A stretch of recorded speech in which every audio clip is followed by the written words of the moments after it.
오늘 아침 체중계 위에 올라섰을 때 어떤 기분이 드셨나요?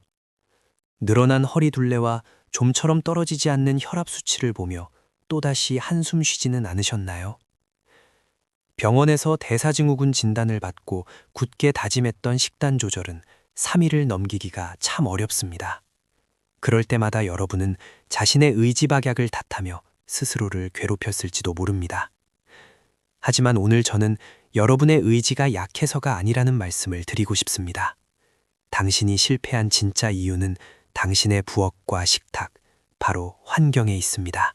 우리는 하루에 음식과 관련된 결정을 무려 200번 이상 내린다고 합니다. 먹을까 말까, 무엇을 먹을까, 얼마나 먹을까. 하지만 안타깝게도 우리의 뇌는 이 모든 결정을 이성적으로 처리하지 못합니다. 특히 대사증후군을 앓고 계신다면 인슐린 저장성 때문에 뇌가 보내는 포만감 신호조차 무뎌져 있을 확률이 높습니다. 이런 상황에서 오로지 참는 것만으로 식욕을 이기려는 건 처음부터 질 수밖에 없는 싸움을 하는 것과 같습니다. 식품 심리학자 브라이언 완싱크는 그의 저서 슬림 바이 디자인을 통해 놀라운 사실을 밝혀냈습니다. 날씬하고 건강한 사람들은 의지력이 강한 게 아니라 살이 찌지 않는 환경 속에 살고 있다는 것입니다. 그는 우리가 뇌를 속여서 덜 먹게 만들 수 있다고 말합니다. 그것도 배고픔을 느끼지 않으면서 말이죠. 오늘 우리는 이 책을 통해 대사증후군을 이겨낼 가장 쉽고 과학적인 환경 설계법을 배워볼 것입니다. 지금 당장 여러분의 부엌을 떠올려 보세요. 식탁 위나 조리대에 무엇이 놓여 있나요? 시리얼 박스, 빵 봉지, 혹은 믹스커피가 보이나요? 완싱크 박사의 연구에 따르면 시리얼 박스가 눈에 보이는 곳에 있는 여성은 그렇지 않은 여성보다 평균 9kg 더 무거웠다고 합니다. 탄산음료가 나와 있으면 11kg이 더 나갔죠. 눈에 보이면 뇌는 무의식적으로 먹어야 한다는 신호를 보냅니다. 배가 고프지 않아도 말이죠. 해결책은 아주 간단합니다. 눈에서 치우는 것입니다. 건강하지 않은 간식은 불투명한 용기에 담아 찬장 깊숙이 넣으세요. 꺼내기 힘들수록 눈에 안 보일수록 우리는 덜 먹게 됩니다.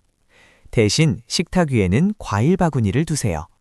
과일이 눈에 보이는 집에 사는 사람은 그렇지 않은 사람보다 체중이 훨씬 적게 나갔습니다. 이것은 의지의 문제가 아니라 시각적 자극의 문제입니다. 이제 그릇장으로 가봅시다. 여러분이 주로 쓰는 접시의 크기는 얼마인가요? 혹시 28cm 이상의 큰 접시를 쓰고 계신가요? 큰 접시에 음식을 담으면 양이 적어 보여서 더 많이 담게 됩니다. 반면 25cm 정도의 작은 접시에 같은 양을 담으면 접시가 꽉 차 보여서 뇌는 푸짐하다고 착각합니다.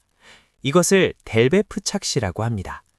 접시 지름을 단 5cm만 줄여도 섭취 열량을 22%나 줄일 수 있습니다. 마시는 잔의 모양도 중요합니다. 대사증후군 환자에게 액상과당이나 술은 치명적입니다. 그런데 우리는 키가 작고 뚱뚱한 잔에 마실 때, 길고 얇은 잔에 마실 때보다 30%나 더 많이 마시게 된다고 합니다. 뇌가 높이보다 너비에 덜 민감하기 때문이죠. 물은 뚱뚱한 잔에 마시고 주스나 술을 마셔야 한다면 반드시 얇고 긴 잔을 사용하세요. 식사 준비가 끝나고 상을 차릴 때 냄비나 프라이팬을 식탁 위에 그대로 두고 드시나요? 그렇다면 지금 당장 멈추셔야 합니다. 음식이 눈앞에 손 닿는 곳에 있으면 우리는 배가 불러도 무의식적으로 더 떠먹게 됩니다.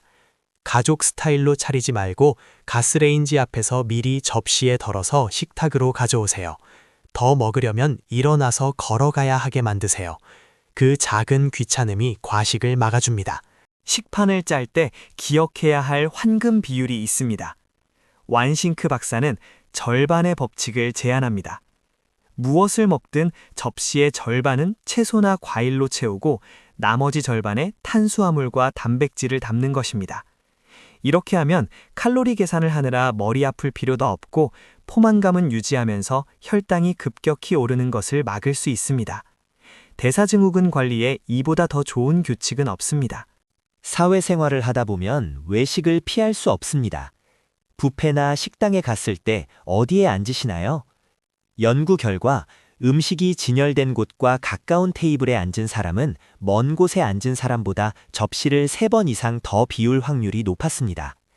또한 창가나 밝은 곳에 앉으면 자신이 먹는 모습이 노출되어 무의식적으로 덜 먹게 된다고 합니다. 구석진 자리, 음식과 가까운 자리는 피하세요. 식당에 앉자마자 나오는 식전빵이나 과자. 배고픔에 지쳐 무심코 손이 가죠.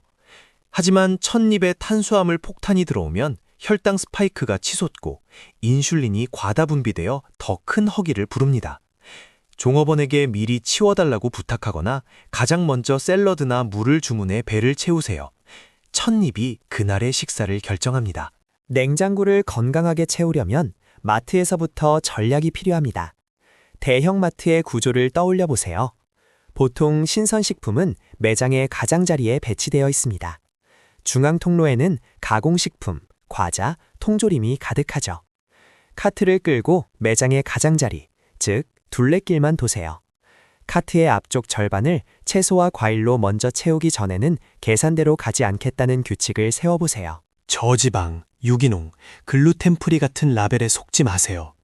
우리는 이런 건강 라벨이 붙은 음식을 먹을 때 죄책감을 덜 느껴서 오히려 평소보다 더 많이 먹는 경향이 있습니다. 이를 건강 후광 효과라고 합니다. 대사증후군 환자에게 중요한 건 라벨이 아니라 실제 당뇨와 탄수화물의 양입니다. 건강해 보이는 쿠키도 결국은 쿠키일 뿐이라는 사실을 기억해야 합니다. 직장인이라면 사무실 책상 위 간식통을 조심해야 합니다. 완싱크 박사의 유명한 초콜릿 실험이 있습니다. 초콜릿을 책상 위에 두었을 때와 2m 떨어진 곳에 두었을 때 섭취량은 절반 이상 차이가 났습니다. 심지어 투명한 용기보다 불투명한 용기에 담았을 때 덜 먹었죠. 간식을 먹으려면 의자에서 일어나 걸어가야만 하게 만드세요. 귀찮음은 다이어트의 가장 큰 아군입니다. 우리는 스트레스를 받으면 달고 기름진 음식을 찾습니다. 이것은 단순한 식욕이 아니라 마음의 허기입니다. 하지만 환경을 바꿔놓으면 이런 감정적 섭식도 줄일 수 있습니다. 냉장고 문을 열었을 때 바로 보이는 곳에 미리 손질해둔 당근 스틱이나 오이, 방울토마토를 두세요. 스트레스로 냉장고를 열었을 때 가장 먼저 눈에 띄는 것이 건강한 음식이라면 우리는 무의식적으로 그것을 선택하게 됩니다. 이 모든 것을 한꺼번에 바꿀 필요는 없습니다. 완싱크 박사는 한 달에 3가지 작은 변화만 실천해도 1년이면 큰 차이를 만든다고 말합니다. 작은 접시 쓰기, 식탁 위 냄비 치우기, 간식 안 보이게 두기. 이 사소해 보이는 행동들이 모여 여러분의 인슐린 감수성을 높이고 허리둘레를 줄이며 대사증후군이라는 꼬리표를 떼어내게 할 것입니다. 환경 설계에는 침실도 포함됩니다. 충분한 수면을 취하지 못하면 식욕 억제 호르몬인 렙틴이 줄고 식욕을 부르는 그렐린이 늘어납니다. 침실을 어둡게 하고 자기 전 스마트폰 불빛을 차단하는 환경을 만드세요. 잘 자는 것만으로도 다음날 식욕을 조절하고 대사 기능을 정상화하는 데 큰 도움이 됩니다. 여러분의 건강한 변화는 가족 모두에게 선물입니다. 당신이 부엌을 재설계하고 식사 환경을 바꾸면 배우자의 뱃살이 들어가고 아이들의 식습관이 개선됩니다. 혼자만의 외로운 싸움이 아니라 가족 전체가 건강해지는 즐거운 프로젝트가 될 수 있습니다.